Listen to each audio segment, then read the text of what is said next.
Dismiss.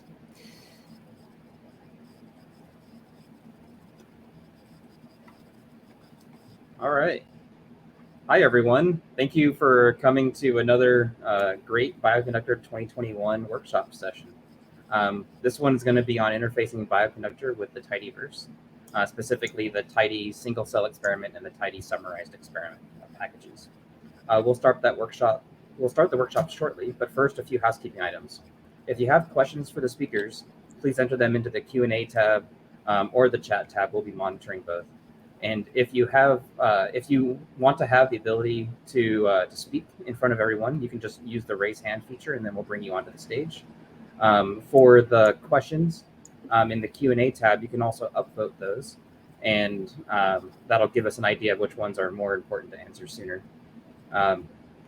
There's also a variety of emoticons available that you guys have probably seen already, with thumbs up and claps and stuff like that.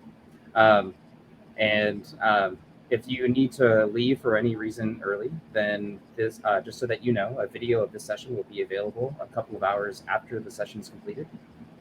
And yeah, so we're going to go ahead and get started. And it's my pleasure to introduce Maria Doyle, who's going to be teaching us about using the tidySummarizedExperiment. Please take it away, Maria. Thank you. Thanks, Glenn. I'm just going to share my screen now. And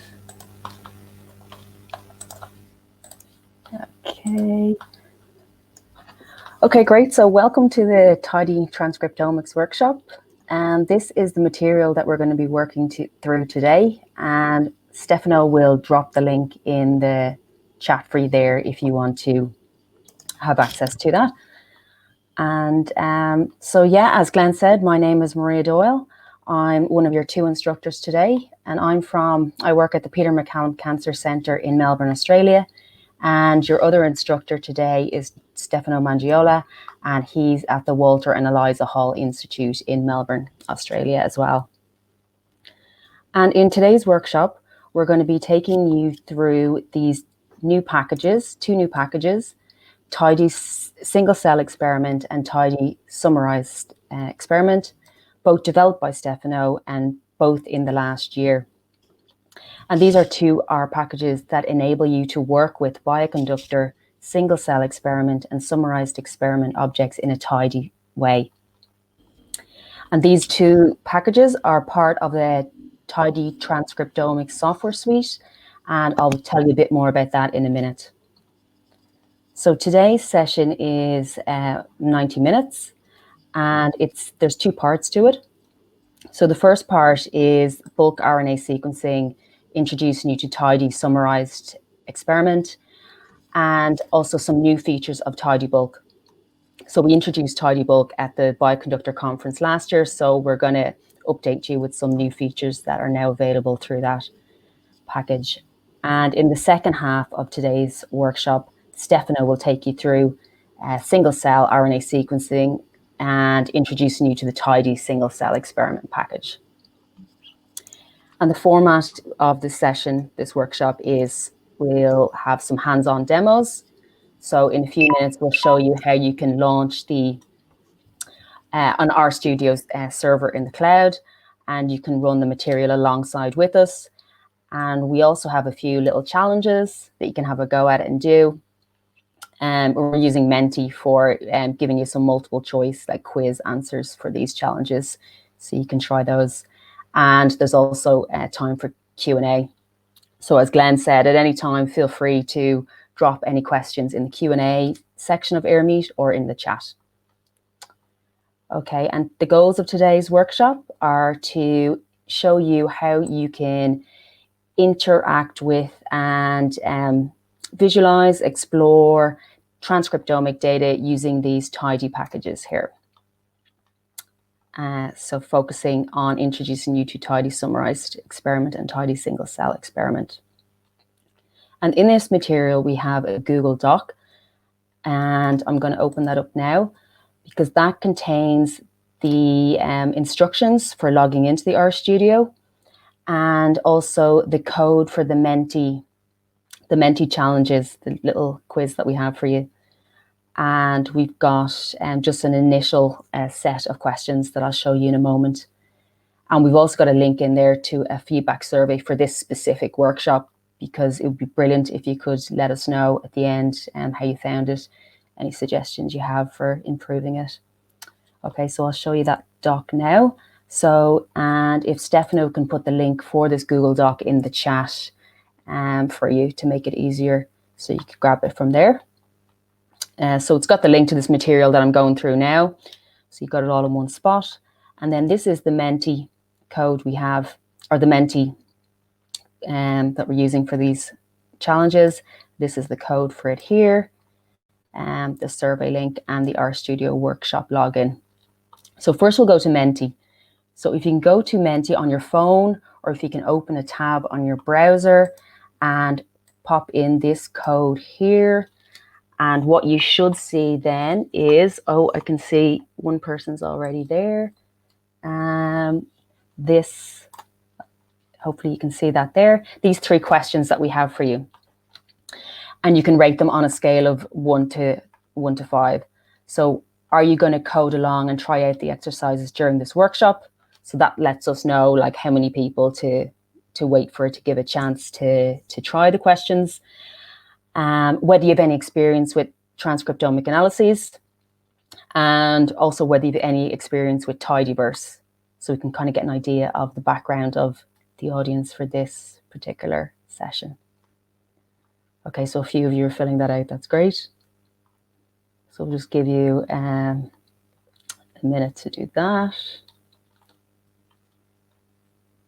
Okay, great. Okay, so let's see.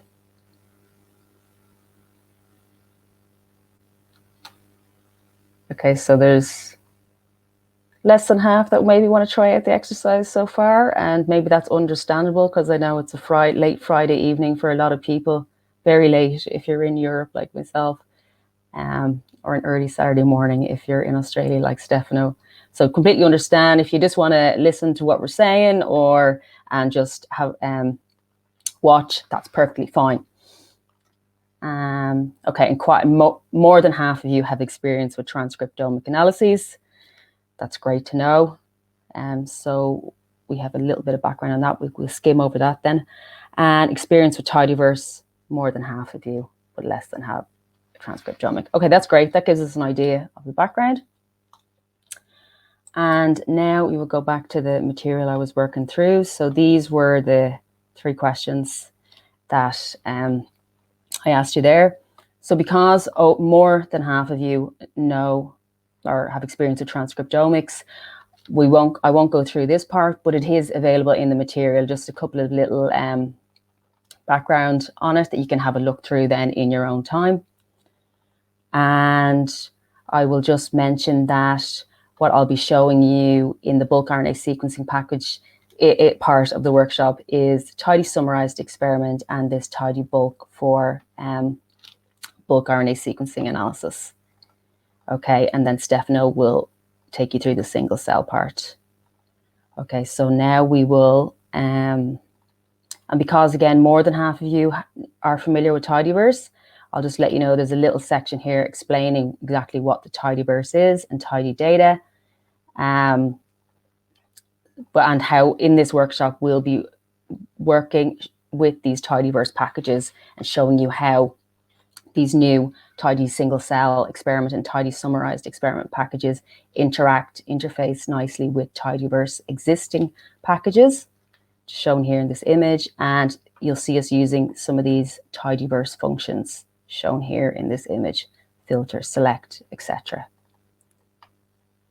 So you can have a look through those links in your own time if you're not as familiar with tidyverse. Okay, so now we will launch the RStudio in the cloud. So whoever does want to follow along can, and I'll be using that for the workshop. So the instructions for logging in are in the Google Doc. So you need to go to this orchestra link here. So I'm going to open this link and a tab and launch that, and I'll find this workshop. So So there's a few tidy workshops now. So today's one is this one here, the interfacing bioconductor with tidyverse. I'm going to launch that. Okay, and whoever is following along can do that too. Okay, and then click on the launch workshop button when it launches, and then the username is our studio and the password is our studio. Okay, that should hopefully launch okay for us. Okay, great.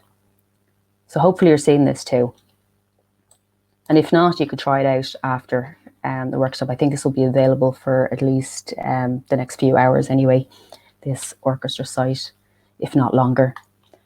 Okay, and then once you have this open in front of you, if you're in the files pane here on the right, if you click in the vignettes folder and then click on this tidytranscriptomics our markdown file, you should see this then in your editor window here on the left. So hopefully you're seeing that. I'm just going to open mine up a bit. Okay, so this is the same material that renders into the website over here. So now I'm going to use this RStudio, and you can use it along with me. Okay, so I'm going to click on this icon here to get the menu on the right. So this helps to navigate through the document. So I had taken you down as far as getting started. So you can click on this one here. So this is where we were up to. And now we can go into the what is tidytranscriptomics. And while I'm taking you through this part, I'm going to be clicking on these green little play buttons to run the code that's in these, what we call the chunks. And you can, and I'll explain what's happening. Okay, so what is tidytranscriptomics? I've already mentioned it a bit. So it is a suite of packages now, mainly these three here, tidySingleCellExperiment, tidySummarizedExperiment, and tidybulk. And this image here shows what they are. So as I mentioned at the Bioconductor conference last year, we did a workshop on all about tidybulk and introducing tidybulk. And in this workshop, we are now introducing the new tidySummarizedExperiment. And what that does is it enables you to work with both Bioconductor summarized experiment objects and methods, and also to work with the tidyverse tibble format and the tidyverse methods. So it's opening up both the tidyverse and the Bioconductor ecosystems and allowing you to work fluidly and smoothly with both. And so that's what I'm going to be showing you now, the tidySummarizedExperiment and the tidybulk, the bulk RNA sequencing part. So I'll be showing you, as I mentioned, a few of the new features of tidybulk, which is the package for our RNA sequencing that allows you to perform RNA sequencing in a tidy method. And then Stefano will take you through the single cell part and introduce you to the tidySingleCellExperiment, which similar to tidySummarizedExperiment, except it enables you to work with the single cell experiment objects from Bioconductor as well as the tidyverse. Okay, so now I'm going to start with loading the packages that we're going to use for the bulk RNA sequencing part of the workshop. So these packages here, and just note I'm going to load tidySummarizedExperiment in a moment to show you what it can do. Okay, so loading those, and then I'm just going to load the colors and theme for some of the plots we'll make. Okay, so tidySummarizedExperiment. This here is showing the functions it's got available. So it has almost all the dplyr functions. So from the tidyverse package dplyr, it's got almost all the tidyr functions. And it's also got you can also enables you to interact with ggplot2 and plotly using your summarized experiment object. Okay. And what we're going to do in this part is demonstrate performing a bulk RNA sequencing analysis using a tidySummarizedExperiment object and the tidybulk package. And we're going to use data from the Bioconductor airway package. And that is from this published paper. And what it is, it has 8 samples from human airway smooth muscle cells, and they're from 4 cell lines. Each cell line has a treated sample, or a sample treated with dexamethasone, and an untreated sample. So it's negative control. And the samples have undergone RNA sequencing and have their counts. So here I'm loading in that data from the airway.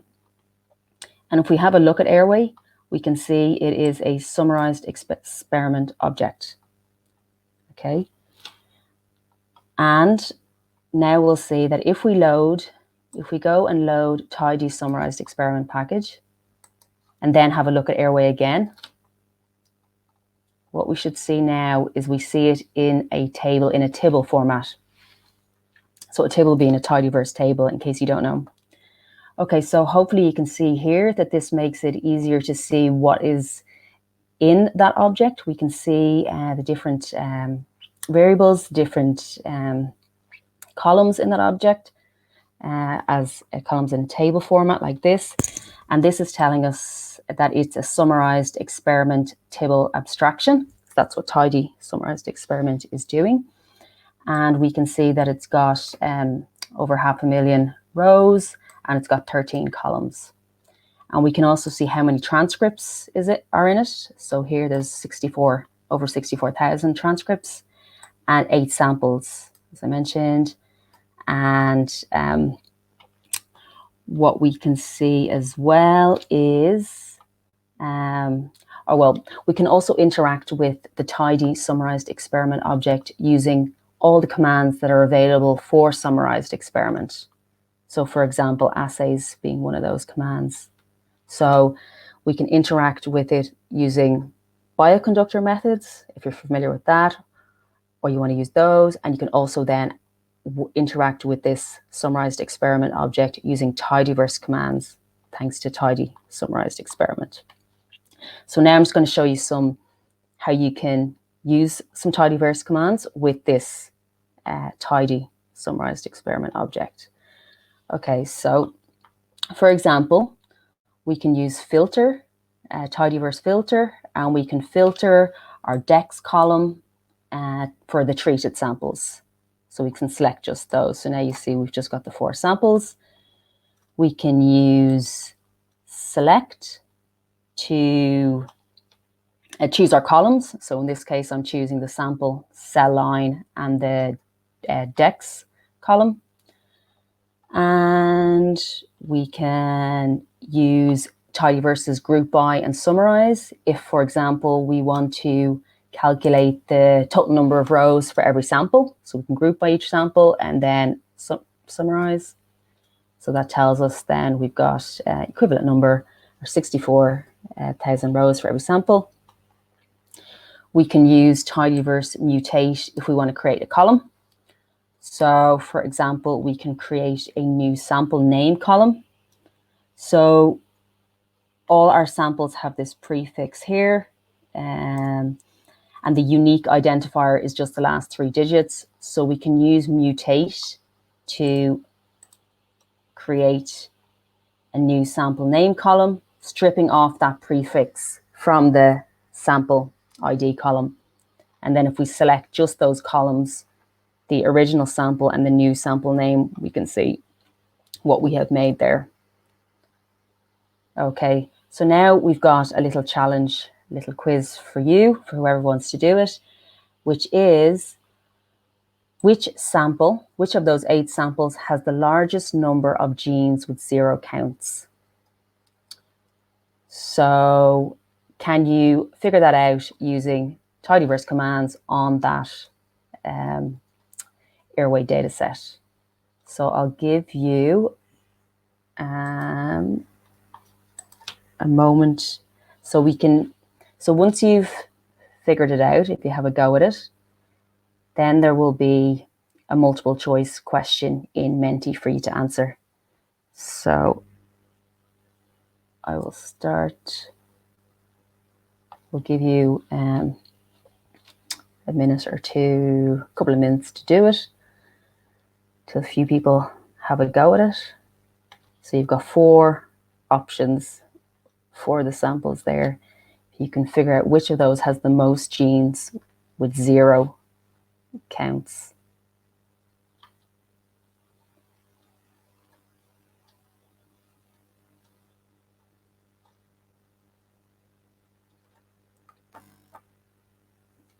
And if anyone has any questions,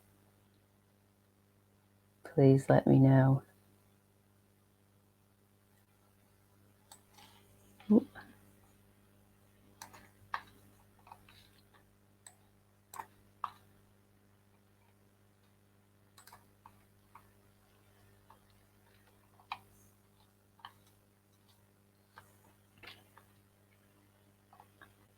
And I can see we do have a question in the Q&A from Leonardo.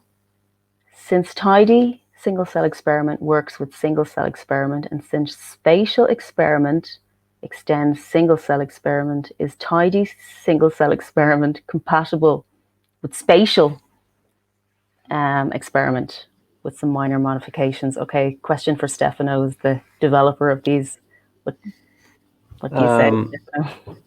Yeah, good question. I mean, structurally, yes. If since the information we present to you is just taken from the single cell experiment, so whatever is consistent will be extracted.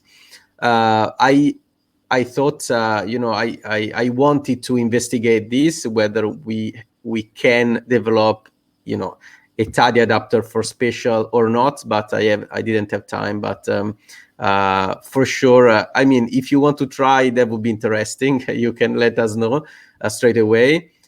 Otherwise, that's in the to-do list.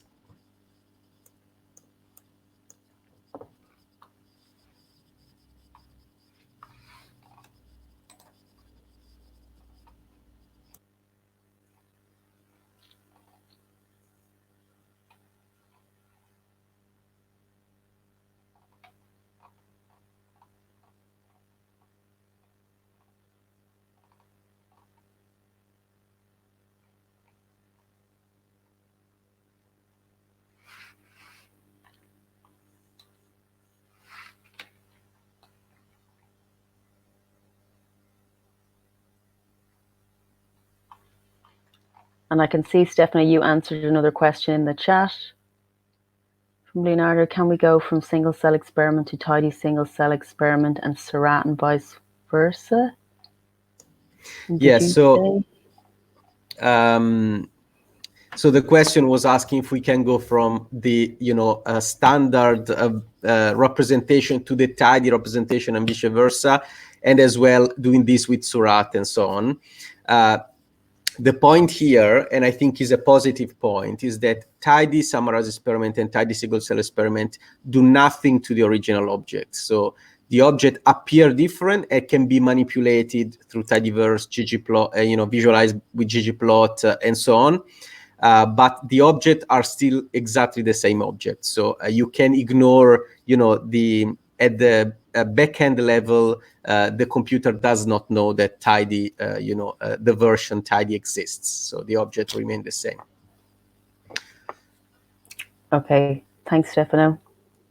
I might just give a few more seconds, seeing as most people said they didn't want to do any of the challenges or exercises. And so I will give you till 12:15 on this, and then we'll end it. And if you want to guess, please feel free.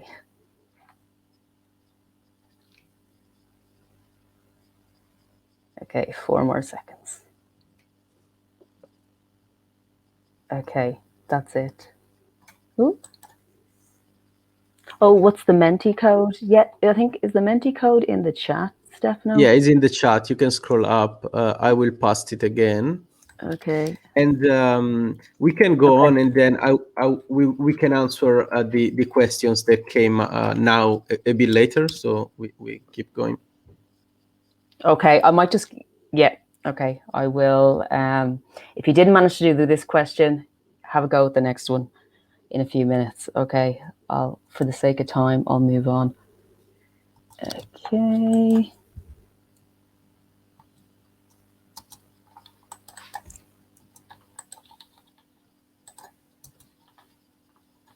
Okay, it's not. Hold on.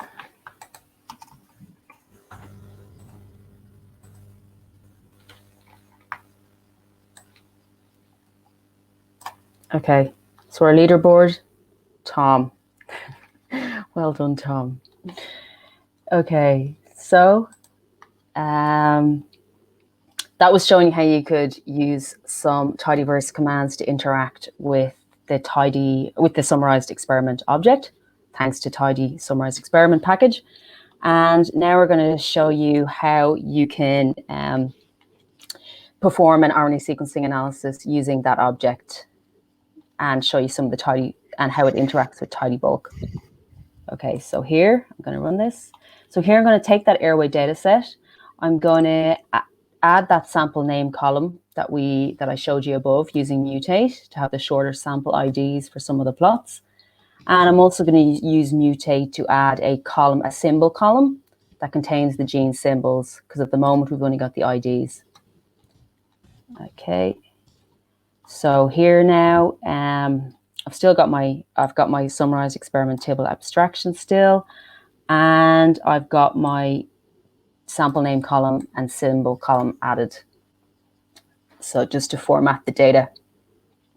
And now I'm going to go and perform the RNA sequencing analysis steps. So what I'm going to do is I'm going to filter out genes with low expression. And here I'm going to run that first. So here now I'm using tidybulk. So tidybulk, I'm using, it's got a function called keep abundant that will keep genes with adequate counts for expression. And it's using the edgeR function in the background. So we just need to specify what column has our groups. And I'm using tidybulk's scale abundance then to scale the counts to normalize for differences in sequencing depth and composition. And if I have a look at that, we should see that we've got some new columns added. The scale counts column being the one that we're then going to go and plot. And so this tidybulk enables you to work smoothly with tidyverse. So we can use pivot longer function from tidyverse to reshape the data, and then to pipe it into ggplot then to make plots, to make density plots or whatever type of plot we want. So here I'm using it to make density plots of the counts before and after scaling to have a visual of that. So hopefully you can see here that just a few lines of code, thanks to tidybulk and tidyverse, we can quickly, easily generate plots like that. Okay, and we can see our samples look pretty nice there.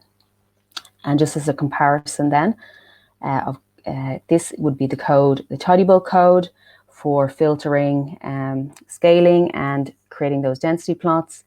And if we were going to do that with base R, we would need to use a lot more code lines and create a lot more intermediary objects as well. So tidybulk enables you to do it with less code. Okay, another common plot we make with RNA sequencing analysis is PCA or MDS plot, and that's something we can also do with tidybulk. So if I run this and show you, tidybulk has the reduce dimensions function, which enables us to calculate the principal components. So it calculates the first two by default. So we can see those here. And this, it's joining. So we still have our SummarizedExperiment table abstraction. We still have our all our transcripts and samples, and we have now added on with the reduced dimensions function the principal components. So we've got these 2 extra columns added here, principal component 1 and 2. And if we just want to see, so here we have 1 row for every transcript in every sample. So hence we've got nearly 16,000 rows. But if we just want to see the principal components for the samples, we can use tidybulk's pivot sample function, and that will give us just 1 row for every sample. And so now we can see that we've got the PC1 and PC2 columns for each of those 8. And again, we can take advantage of tidybulk interfacing with tidyverse smoothly and create a PCA plot. So we can create that plot using ggplot, and then we can use ggplot's ability to color and create shapes from our columns. So here what I'm doing is I'm creating a PCA plot of the samples, coloring by the treatment. So we've got our treated and our untreated in yellow and blue, and I'm using shape then for the cell line. So for the 4 cell lines we've got. And then I can also take advantage of packages that work nicely with ggplot, such as ggrepel, to add the labels and have them not overlapping each other. So they're the labels for the samples, our 8 sample IDs. Okay, and so here we can see our samples nicely separate, and that we've got 1 cell line, this little square, that's a bit different from the others. Okay, and tidybulk also then allows us to perform differential expression testing. And something new that tidybulk has added since the workshop last year is the ability to use different testing methods. So last year it was using just EdgeR. Now you can use EdgeR, likelihood ratio, or a quasi-likelihood. You can also use lim-a-voom method, or you can use DESeq. So you could choose one, or you can choose multiple. So here now is an example of running all 4 methods. So you can see, so that's with tidybulk's test differential abundance method. We can specify our formula, so our column with our groups, our column with our cell line, and specify which method we want to use. And we can use tidyverse pipe to combine if we want to run multiple methods. And so we can add a prefix to the columns that are going to be output from each method. And if we have a look at that in a moment. Okay, so we've run all 4 methods. And we've still got our summarized experiment abstraction format. And now we've got a whole load of columns added. So here for our different methods, EdgeR, Voom, and DESeq too. So we've got our log-fold change columns output from all 4 methods, as well as our false discovery rate and p-value columns. The log2 being for our treated versus our untreated samples. And we can visually compare the outputs of the methods, again using packages that work nicely with tidyverse, such as ggalley. So we can use the ggpairs function to perform pairwise comparisons of the p-values from the different methods. So here I'm selecting the transcripts, so having 1 row per transcript, like the way before I used pivot sample to have 1 row per sample. And I'm selecting the p-value columns from each of the methods, as well as the gene ID column, and then I'm doing pairwise comparisons of the methods. And so this enables us to see that, for example, the 2 EdgeR methods are most similar in p-value, and Voom and DESeq are a bit more dissimilar. Okay, and now we have our second little challenge for whoever wants to have a go, which is which method detects the largest number of differentially abundant transcripts. So using the adjusted p-value, or the FDR output at a value of less than 0.05. And again, we've got a Menti code, multiple choice, if you want to have a go at that. And I will, so we'll give you a minute to whoever wants to have a go at that one.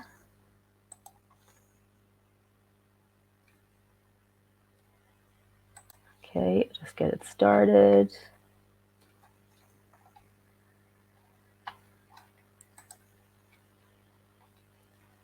Oh.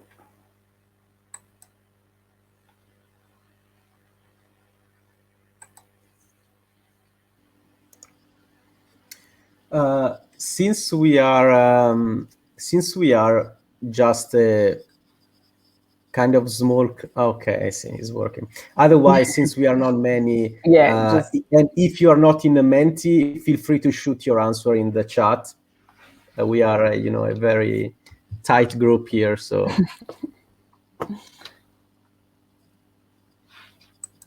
I've done the first exercise because I didn't know the answer, but you know, I'm a bit ashamed because now I put my name on there. I'm Tom. I was Tom. Oh, really? But I will not do this. Of course, I know the answer. It's sneaky, sneaky. But I did actually the exercise. You know, I was curious about that.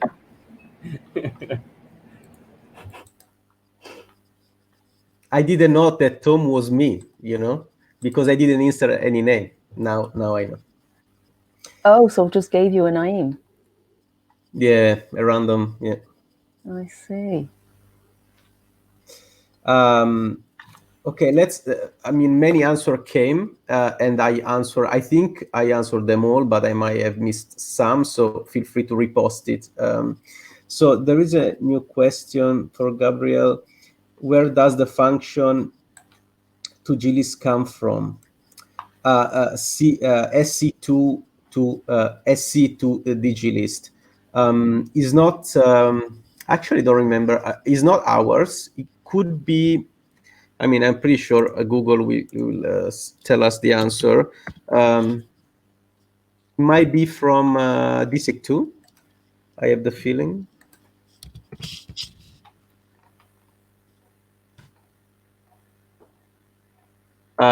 No, from HR, actually. Here you go. Yeah, that makes sense. It has interest in interfacing with SingleCellExperiment. So it's an HR function. I didn't remember that. Yeah, Leonardo is good. That's you know, there is a lot of work with this and quite a lot of interest, which is good. So as well, we didn't have the energies to approach the special object so far, but for sure is something, you know, we won't keep expanding. I think this will pay off for sure.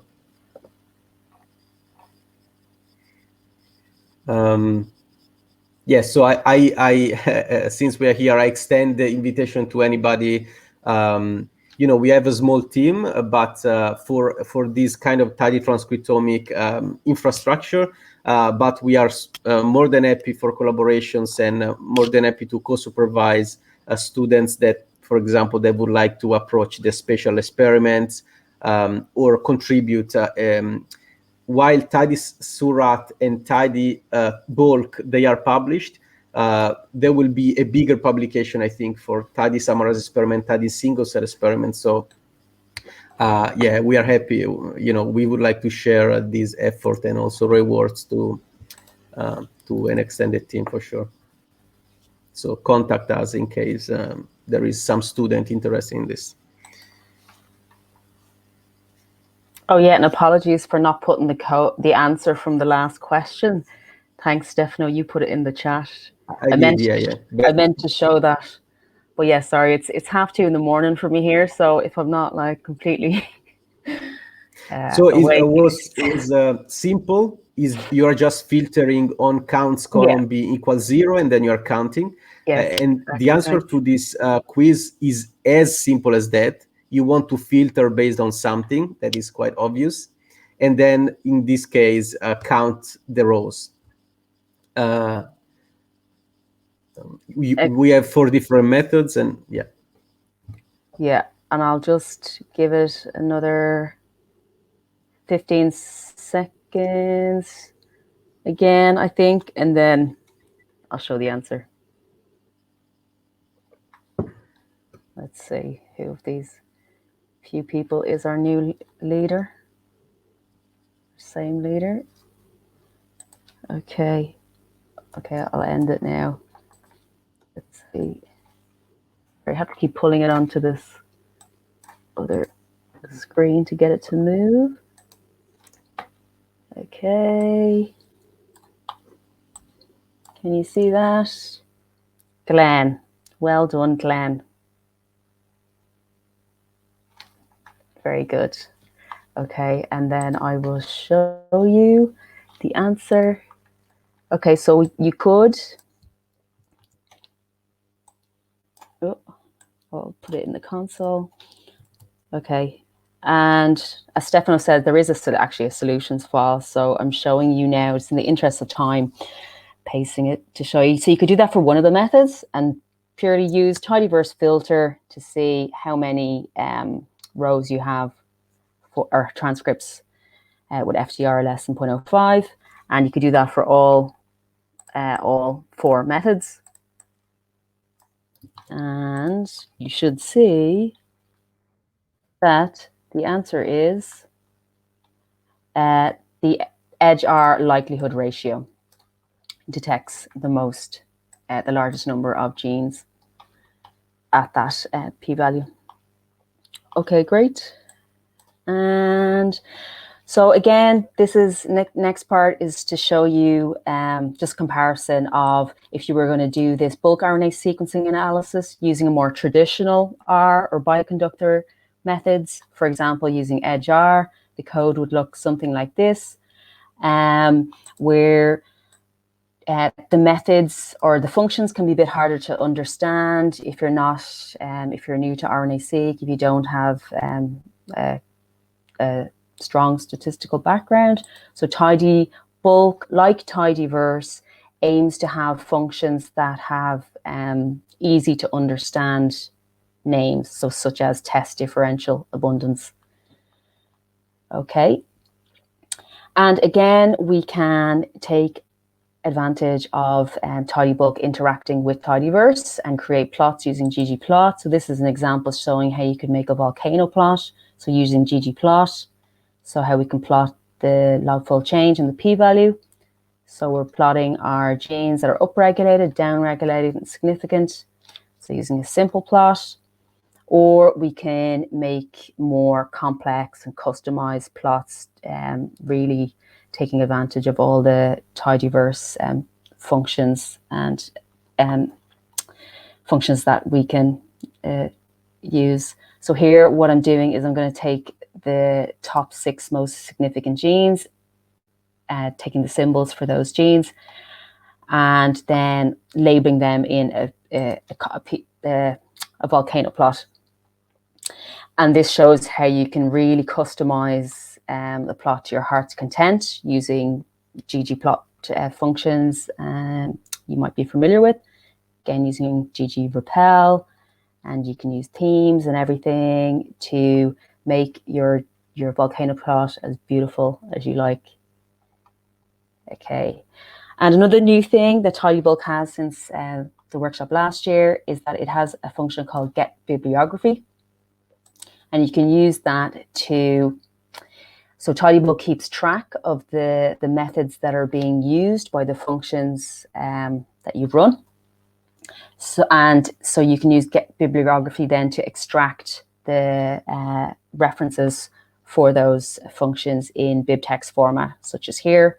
And so that can just make it easier then for you to be able to cite all the methods that you're using when you come to write your paper. So that's handy. And the final thing I'm going to show you in the bulk RNA sequencing section is that tidybulk can also perform cell composition analysis. So if you have tissue samples, so we're going to load in a different data set here. So from the breast cancer data set from TCGA.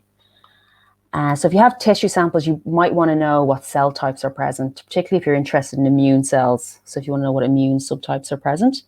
So here we've got a small sample from the breast cancer data set. Got our different patients. So we've got 22 different patients and counts for those, for genes in those patients. And we can use tidybulk has a deconvolved cellularity method, and I'll just run that first. And like test differential abundance, it is a wrapper around several different methods. The most commonly used method is probably CyberSort, and so this will detect human immune cell types in your RNA-seq sample. And so we can run that CyberSort using tidybulk's deconvolved cellularity, and then what it will give us as output is proportions for these 22 immune cell types that it uses in these samples.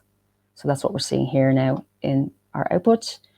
And again, we can take advantage of tidyverse and reshape this data. So we're using pivot longer again to structure this data into a long format. So we've got all our cell types and all our proportions, and then we can again simply pipe that into ggplot to make a plot, for example, of proportions. So it's a bar plot. So if we've got each patient represented here along the x-axis, and then we're seeing the proportions of those different immune cell types in these patients.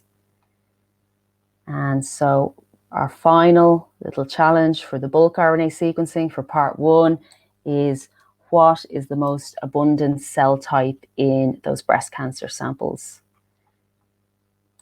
Okay, so we'll give you a moment to do that. And again, I'll just get it started in Menti. We've got another multiple choice in Menti. This is the second last one for the workshop. Okay. Amazing. So this exercise is very simple as well. It's just some summarization. You're trying to understand, kind of a summary statistics of each cell type. So again, you can group by cell type and do something. So I will answer a few questions on the Q&A. So when you run a jar, DSeq2, etc., do you use normalization prefer for each? For each method?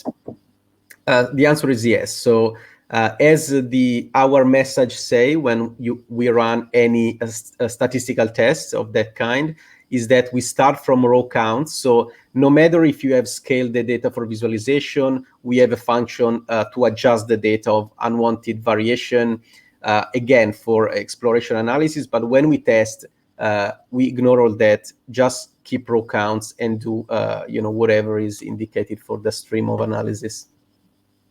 Where the differential expression method run?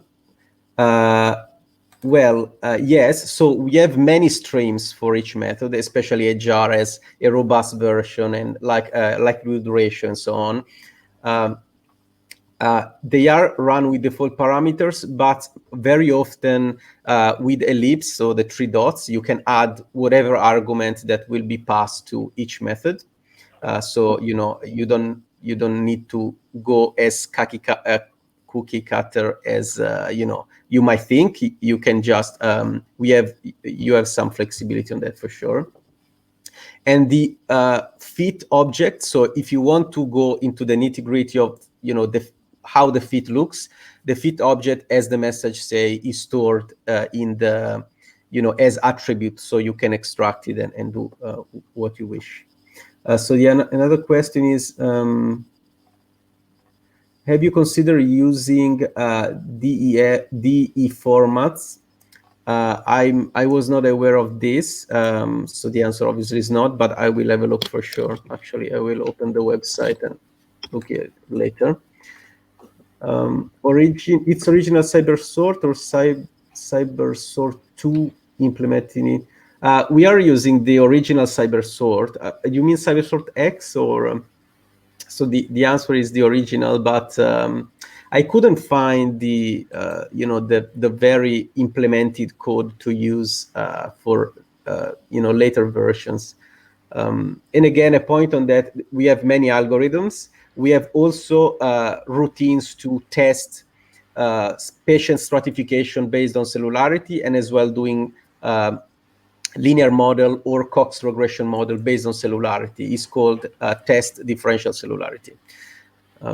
So you can run linear model on the deconvolution. So it's quite, it gets very much easy and reproducible. And as well, you can choose your own signature. The default signature is the signatures for each method, but then you can, introduce any signature you like. Okay.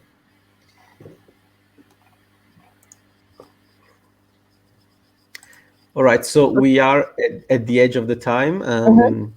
Yep, I'm going to end that one. Oh, I can do it here.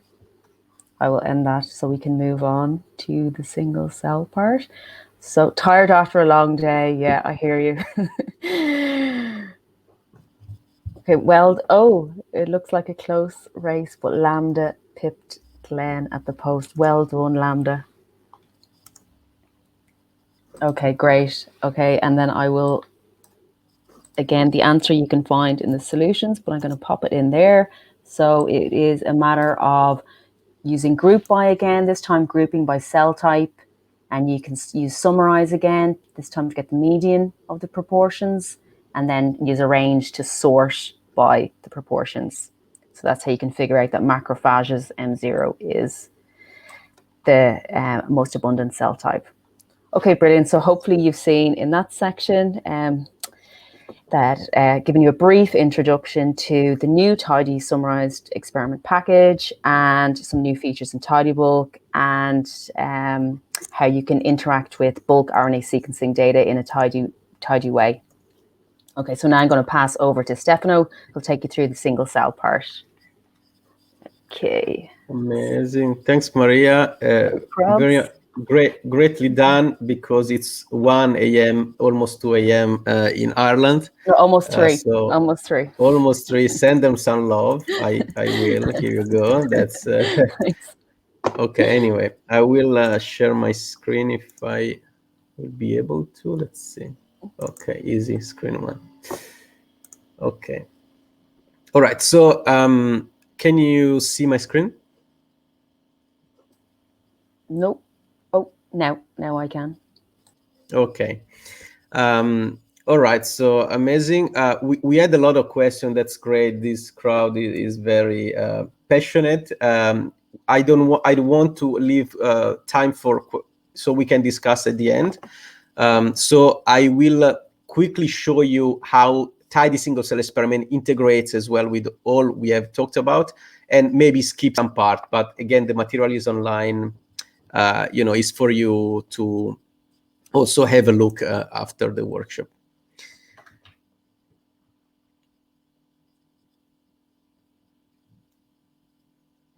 Okay, so tidySingleCellExperiment works, conceptually pretty much as tidySummarizedExperiment. You have a single cell experiment object that you all know that gives you some hints of what kind of information is included, but of course, there is a benefit in to organize all the information in front of the user in form of data frame. As you can see here is a single cell experiment table abstraction, and we provide the usual information such as how many features, we have 3,000 cells, and what's the assays. And by default, because the cell dimension is such a important dimension for single cell analysis, we visualize, display the cell annotation by default. So there is no transcript information, but with the join transcripts, you can add those transcripts in this data set and visualize them, and do any statistics you wish. As before, this is a single cell experiment object, so you can apply whatever function you were applying before. There is no difference in this. Assign names, it gives the result expected.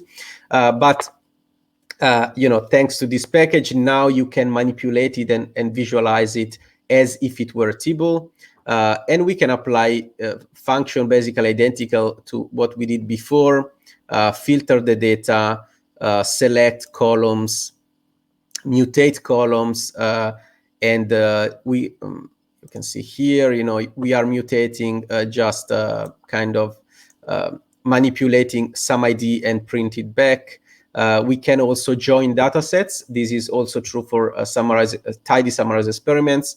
With bind rows, of course, we are thinking about binding two tables together, and this is actually binds, what we are expecting, the single cell experiment objects, and is saying that we have duplicated cell names. Of course, we are binding a data set to itself, but here you go. It's pretty straightforward. Now, just an example of a real-world cleanup. I show you we have a file column that includes information about the data set and as well the sample and the grouping here. And so we can simply, this is the column I'm talking about, and we can simply, let's say we want to create, those sample column and group column. We can use tidyr functionalities, pretty powerful extract. Sorry, Stefano. Stefano, yeah. Sorry, can you zoom in a bit? Someone's asking. Here we go. Yeah. Thanks. Here we go. Is that okay? If you could let us know if that's better, or do you want more? Zoom we can hide this. Yes, thanks. Okay. Amazing.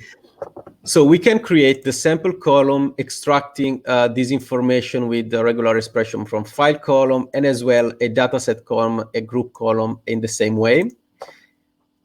And then I just show you these three columns to kind of, show you what happens. So it's pretty easy to use, virtually like a table, no difference in there. In this case, I show you an example of how to do quality control using this kind of tidy interface. Of course, this doesn't want to be a workshop on how to do the best quality control. It's just an example for us to show.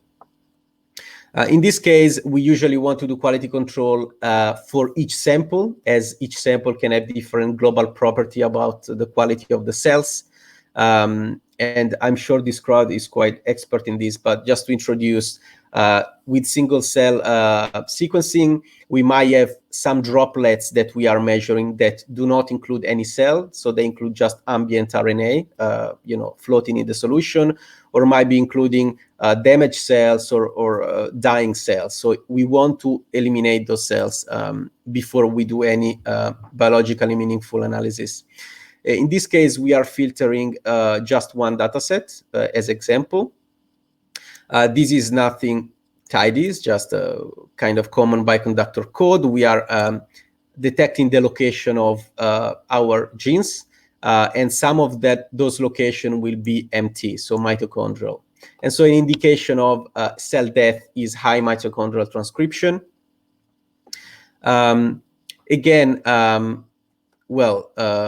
I might just show you this one data set we are observing. Is just as before, we just have 300 cells in here. And then we apply just some common bioconductor functionality. We are drawing metrics per cell. And we are, selecting those genes which location is mitochondrial. And so this is will output to us a data frame. Again, this is nothing particularly tidy, it's just quite default. And you can see here that we have mitochondrial percent per each cell and other statistics. And we, based on this mitochondrial percent, we will select a threshold to filter out some dying cells. These we introduce some kind of tidiness in this. We have this data frame, we convert into a table, and then we add a new column to this annotation table, which is high mitochondrion. And we selected threshold for what high mitochondrial is using a functionality from Bioconductor is outlier. That's pretty easy. So we are labeling cells either as high mitochondrial or not. And you can see here that, as expected, a new column has been added. And this is our annotation, mitochondrial annotation. Now, what we want to do is to add this information to our dataset. And the same thing we would do with the table. We can left join this information to our original dataset. And because we have both cell column, we can match the cells. So again, we don't need to worry about matching IDs, so on and so forth. So this is quite, bug resistant. As you can see here, the output is, again, our single cell experiment abstraction, where we have high mitochondrion as column, as well as all the other statistics about mitochondrion. And so we don't have time today, of course, but another, probably the most powerful feature that I'm constantly using is the abstraction of the concept of nest and map. Is a bit advanced. When we do workshop, usually nobody knows about it, but of course is the most powerful functional programming characteristic of tidyverse, which is nest and map. And so you can imagine that you can reproduce this analysis using nest and map, for who knows what it is, in a functional way, so we don't create any temporary variable. We don't need to use for loops and so on. And we can do this quality control for all our samples. But anyway, we are loading this data set as it is. By the way, we have extended workshops online. We have a series of workshops on this, so feel free to head to my repository. We will post it on the chat and look at extended workshops. Now, similarly to volcano plots, there is plenty of routines and function to produce this plot kind of in a ad hoc way with one line of code. But here we are showing as it's not that hard to produce a custom plot that might be publication ready using our styling and things that of course change from publication to publication all the time.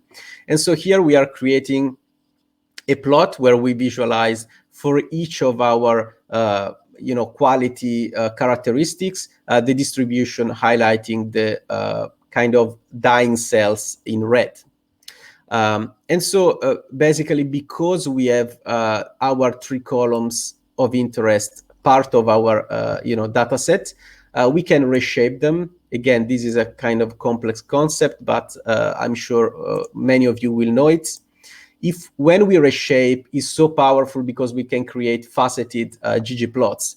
And though we simply reshape and we call ggplot to plot the distributions and add our styling. And here we go. We added transparency, color, and dimension as features.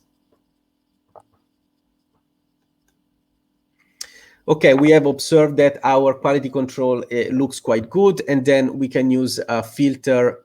We filter the cells that are high mitochondrial equal false, pretty easy and intuitive.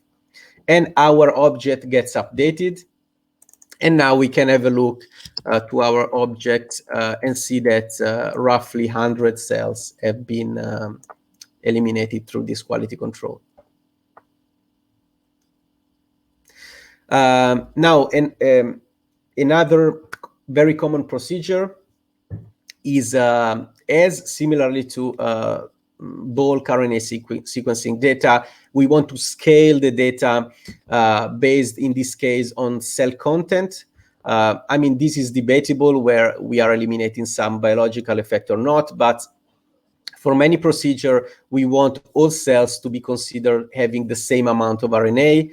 And because, each sample can be also sequenced with different sequencing depth, this procedure is very helpful. And as well, we want to integrate samples because different samples can come from different lab, different days, so they might carry technical variability. We don't want this technical variability when we analyze cell identities and cell clusters. And there are many procedures to integrate different samples, but this is just an example. And I will highlight some of the features of our tidy infrastructure. As I mentioned before, we want to scale usually independently from each sample. And then in this case, I will not go too much deep into it, but I will show you as we can nest the data, in this case, based on our batch. You can see here that our dataset have been divided according to batch. And then we can apply a procedure to those. In this case, we apply this normalization function. Once this dataset will have been normalized, we take them and plug them into MNN integration method. And so we will obtain integrated reduced dimensions, and we add back our original information. We have to add back original information because this procedure of MNN is not tidy by itself, so it doesn't is not part of this data frame concept. So we have to use a little trick here, but nonetheless, it's quite easy to group. Sorry, I have opened this to group the data sets, apply a normalization procedure, plug them into integration, and join back all these cell annotations that have been deleted by this function. It's not ideal. We might take some other example in the future, but so far, still this is a quite common one. Sorry, I'm doing something I should not. Since these virtual machines are quite small, this procedure is takes very long. This function fast MNN, ironically, is very slow in this context. So I will just load this data set that has been already integrated.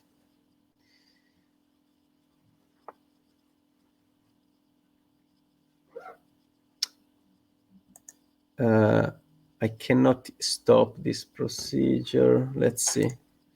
The question while I had that same problem, but while we're waiting, we have a question that came up. Yeah. Let's see. Okay, let's answer the question. But some questions have been answered, correct? Or where do we have the question? In Q&A, you mean? Yeah, in the Q&A tab. Here, I'll just read it. It says, say there's another package that has a function that works with the the summarized experiment or single cell experiment. Can you go from the tidy to the base, run that function, then go back to tidy? Yeah, as I mentioned before, maybe is a bit subtle to understand this point. So let's say the question is, there is another package that has a function that works with single cell and summarize experiment. You can apply it here. There is no problem because these objects are exactly single cell experiment and summarize experiment. So tidy, our tidy package do nothing to the object. So the objects are exactly as the same. So there is no concept of going back and forward from tidy or not tidy, as this is just an abstraction that the user, is not a good word, but it's like a trick. You think you are interacting with a table, but actually that's just a intermediate step for working actually with single cell experiment. So if you update what you see as a table, we in the backend update the single cell experiment object. So there is no such a thing as tidy single cell experiment object. Okay, it's just an abstraction right there for you. It's seamless for you. You don't have to worry about what's on the backend. Just think about that you can use everything that is compatible with SummarizedExperiment and so on, and everything that is compatible with tibble. Okay.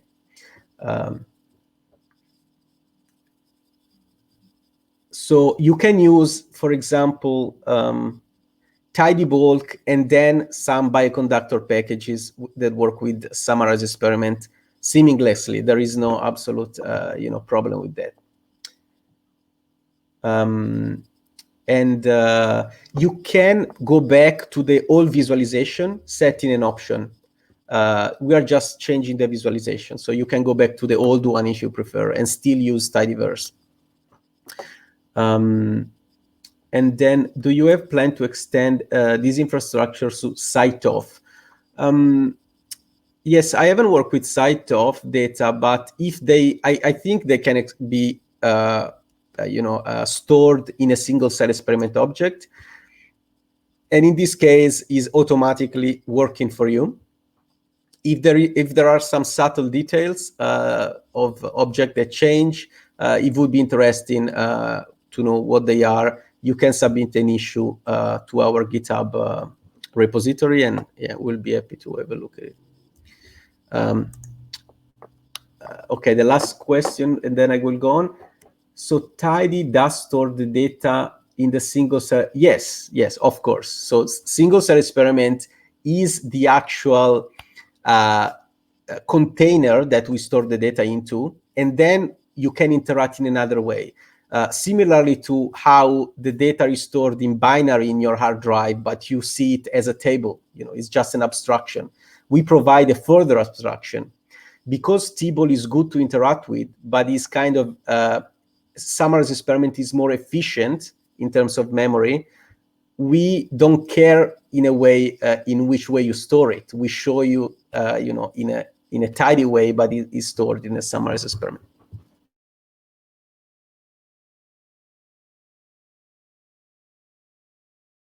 This gives the advantage of applying Bioconductor and tidyverse on the same object seamlessly. Okay, let's go on. I will just conclude because it would be nice to have a discussion at the end. But I just show you what the integrated object looks like, if it allows me to. You can see here again, we see the same data frame, but now we have, did it load the data? Well, I will show you this object. Yes, sorry, I missed it. Here you have corrected 1, corrected 2, corrected 3, which are your reduced dimension that have been integrated. So you can build visualization and clustering based on those dimensions. So what we have done actually is taking our object, our data frame, and add more columns to it. And these are stored in the metadata, if you want to know where, in the metadata of the single cell experiment object. So as you can see here, we are applying kind of functions that work normally with single cell experiment object, as well as tidyverse function on the same object seamlessly. And so the information is just updated here for us. Let's say the last point is clustering. Again, clustering is very, very common in single cell analysis. We want to cluster cells, similar cells in the same group. And so we can start to analyze the tissue composition and as well cell cluster identities using markers. And so here I show you another kind of very common bioconductor procedure. There is nothing tidy about that. What is it doing is to update it our single cell experiment object, and then we can manipulate it with tidyverse. So we are just adding these call labels, and we are using SNN graph and cluster work trap to define our cell clusters. And you can see, yes, it didn't save. Let me update the object. Great. This procedure is adding a new column in the metadata of the cells, which is the cluster label. As you can see here, when we visualize it as a data frame, we get this new label column. And so now you can imagine, you can visualize display cells based on label, based on whatever characteristic you can see here, both in a custom way using ggplot and so on, but also you can apply your visualization methods that work with single cell experiment object. You can do both. They are quite complementary. I will go to the cool part. I will just skip this question. I'm just calculating the UMAP reduced dimensions, and as you might know, UMAP is kind of similarly in a concept to principal component analysis, but he has the advantage that he can resolve for very complex high dimensional space very well the cell neighbor as well the the long distance, the long distances between cells. I just want to finish with the quite cool thing. Usually we can display the UMAP dimensions, the first two UMAP dimensions in a plot. And so we can see where cells are placed into dimension. But thanks to our tidy representation, we can use Plotly, for example, to plot the first 3 dimensions in an interactive way. Because we have all annotations and information in the same data frame, so to speak, we can build very complex and integrative visualization, very custom visualization very easily. As you can see, that's just basically one line of code.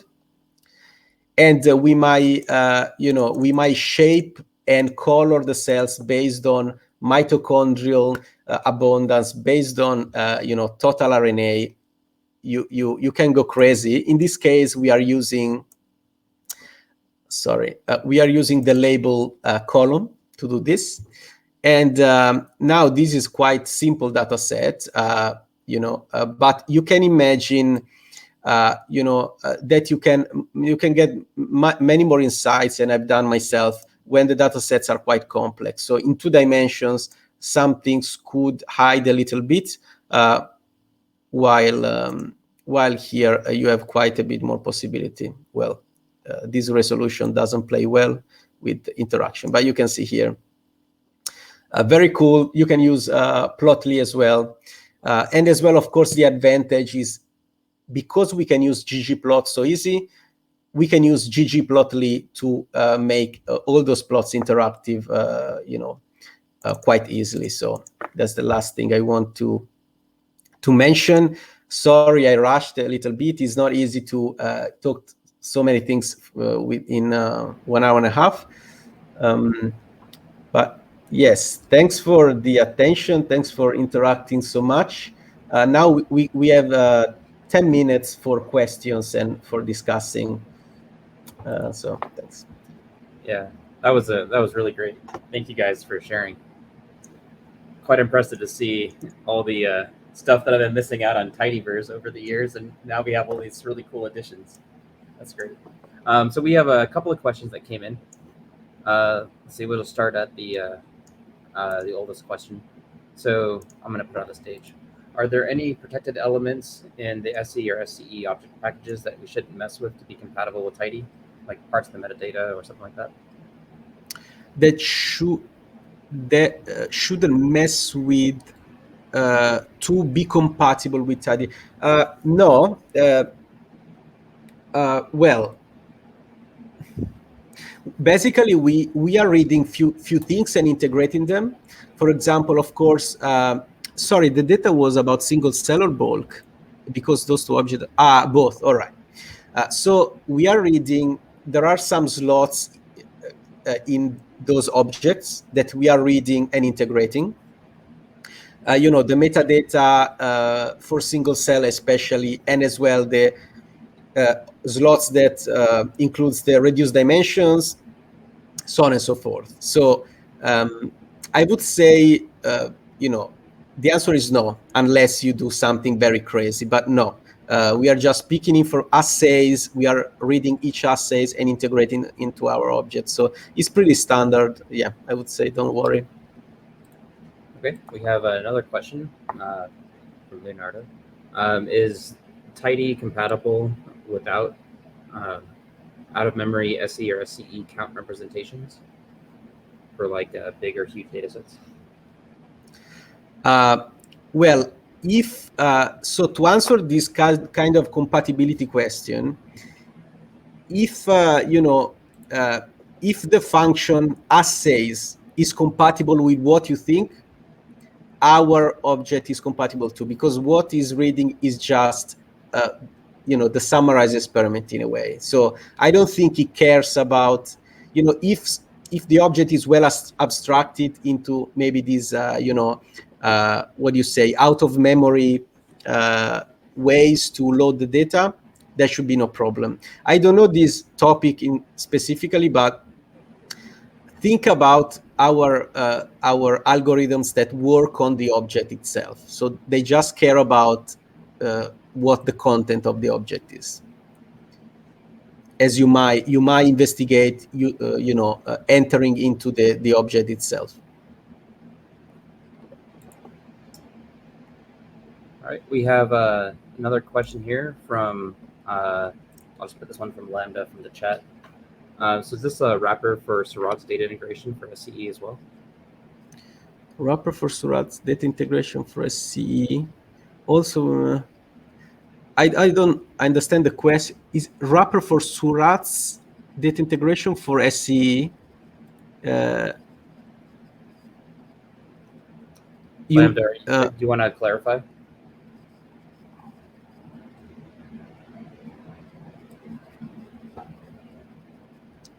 So wrapper for Seurat is no Seurat's data integration for SCE. We have to have a Bioconductor and tidytranscriptomic or SCV tools on Conda. That would be nice. There is again a lot of room for expansion, and as well the team must grow because it is becoming limiting as there are many things to do. But kind of to answer the question, I hope partially, there is a tidySurat that we haven't shown here. And acts exactly the same as tidySingleCellExperiment. So you see it in the same way, you use tidyverse, ggplot, so on and so forth in the same way. Of course, they are still their own objects, so you have to use, interact with Seurat or kind of Bioconductor for the other. The object do not change, but still we are kind of building a unified, at least, manipulation infrastructure for both. So you don't need to learn how to modify the metadata of one and the metadata of the other. You just use tidyverse. So Stefano, Lambda clarified in chat some more. It sounds like you answered it, but you might want to take a look at that. Lambda says that Seurat's anchor-based data integration is very popular, but apparently you have to use a Seurat object. So if you start with an SCE, you have to convert. Yeah. No, yeah, I'm using integrating that method as well. So no, the objects are their own objects. So we are not building a sort of conversion, even because many are already doing it. I mean, Seurat is providing, for how perfect or not it might be, is providing a conversion function from one to the other that it works decently. I myself, I jump from one to the other. One thing you can do, though, if you have a single cell experiment, you convert it to Seurat, you do your calculations, for example, get a cell identity, and then you get a table with cell and cell identity columns, and you left join on your original data set. So it's very easy to extract information and left join back to your data set. So you don't need to go crazy with imperfect conversions. So you take your object fix, you convert it to Seurat, do your calculation, select the columns you're interested in, and left join back. And now, it's quite elegant way to do it. All right, we have one last question here from Nadine. If I have a tidybulk and I want to run a package that expects an SCE or a Seurat object, what's the best way to convert? It sounds like that's related to what you were just talking about. if I have a tidybulk and want to run a package that expects, well, SCE or Surat object. Now, tidybulk work on bulk RNA sequencing data. If I have a tidybulk and I want to run a package that expects, well, yes, so tidybulk does not operate on a single cell experiment or Surat. It just operates on either SummarizedExperiment or a straight table, but it's just bulk data. What's the best way to convert? I mean, you can convert single cell experiment. You can convert both Surat and single experiment object to, we have a function to do that, to a pseudo bulk, and then you are in SummarizedExperiment, and then you start use tidybulk. If this is, you know, kind of an answer to your question. Yeah, Dean mentions in chat that Corellium is fast and could be used instead of a multi-batch norm with fast MM. I see. Thanks. Take note of that.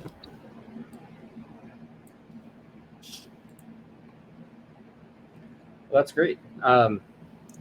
Sounds like we don't have any more questions. This has been fantastic. Thank you very much, Stefano and Maria. Really appreciate it. Sounds like it's a lot of work, but it looks like it's paying off. This is fantastic. Can't wait to play around with it.